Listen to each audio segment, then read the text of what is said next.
जब से IPL auction खत्म हुआ है तब से सभी की जुबान पर सिर्फ दो ही नाम हैं। एक जिसे आईपीएल हिस्ट्री का सबसे ज्यादा पैसा मिला यानी ऋषभ पंत, और दूसरा नाम वो है जो आईपीएल हिस्ट्री में सबसे कम उम्र में खिलाड़ी के रूप में चुना गया। जहां ऋषभ पंत को 27 करोड़ रुपए मिले हैं, वहीं दूसरी ओर वैभव सूर्यवंशी को उनके बेस प्राइस से 4 गुना ज्यादा 1 करोड़ 10 लाख रुपए में सिलेक्ट किया गया है। इस खिलाड़ी को राजस्थान रॉयल्स ने अपनी टीम में शामिल किया है। वैसे इन खिलाड़ियों के ऑक्शन प्राइस मनी के साथ चर्चा इस बात पर भी हो रही है कि आखिर इतने महंगे खिलाड़ियों पर टैक्स कितना लगता है। ऋषभ पंत, श्रेयस अय्यर, वेंकटेश अय्यर, अर्शदीप सिंह को मिलने वाली ऑक्शन मनी को लेकर टैक्स इतना पेचीदा नहीं है।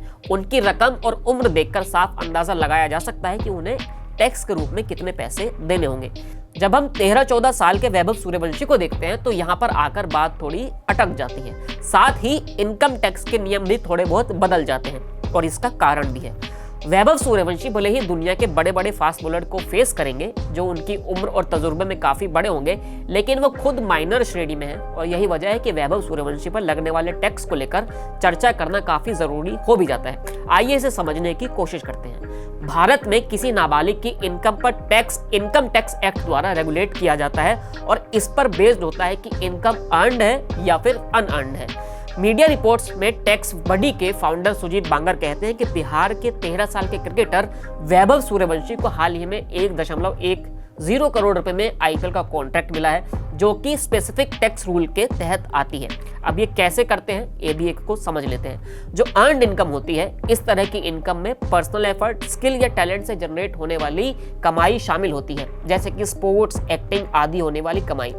इस इनकम पर टैक्स की बात करें तो किसी माइनर को स्किल से होने वाली इनकम, जैसे कि वैभव का आईपीएल कॉन्ट्रैक्ट पर इनकम टैक्स की एक्ट धारा 64A के तहत माता पिता की इनकम के साथ जोड़ने की जगह नाबालिग के नाम पर टैक्स लगाया जाता है।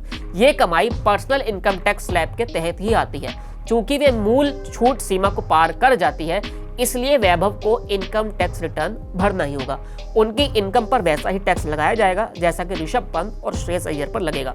एक होती है अनअर्न्ड इनकम। इसमें ब्याज, सेविंग, पेरेंट्स या अभिभावक द्वारा नाबालिग के नाम किए गए निवेश जैसे इनएक्टिव सोर्स होते हैं उसको शामिल किया जाता है। इस इनकम पर टैक्स के तहत जो ब्याज या डिविडेंड को आमतौर पर होने वाली कमाई को पेरेंट्स की इनकम में जोड़ दिया जाता है। धारा 10/32 के तहत अगर आप जाएंगे तो पेरेंट्स प्रति बच्चे 1500 रुपए तक की सालाना छूट का क्लेम कर सकते हैं। हालांकि यदि किसी नाबालिग की कुल इनकम उसके पेरेंट्स से ज्यादा है तो नाबालिग को अनअर्न्ड इनकम पर टैक्स लगाया जा सकता है। ये टैक्स रिटर्न आखिर फाइल कैसे किया जाता है? छूट लिमिट से ऊपर कमाई करने वाले माइनर्स को एक आईटीआर दाखिल करना होता है, जिसमें पेरेंट्स या अभिभावक आपके रिप्रेजेंटेटिव के रूप में होते हैं। ऐसे ही दूसरी इनकम को क्लबिंग प्रोविजंस के साथ पेरेंट्स के साथ आईटीआर में जोड़ दिया जाता है जब तक नियमों के अनुसार छूट ना मिली हो। अब ये भी जानना जरूरी है कि वैभव पर टैक्स कितना लगेगा। इन तमाम नियमों को जान लेने के बाद अब ये जरा समझिए कि आखिर वैभव को टैक्स कितना देना होगा।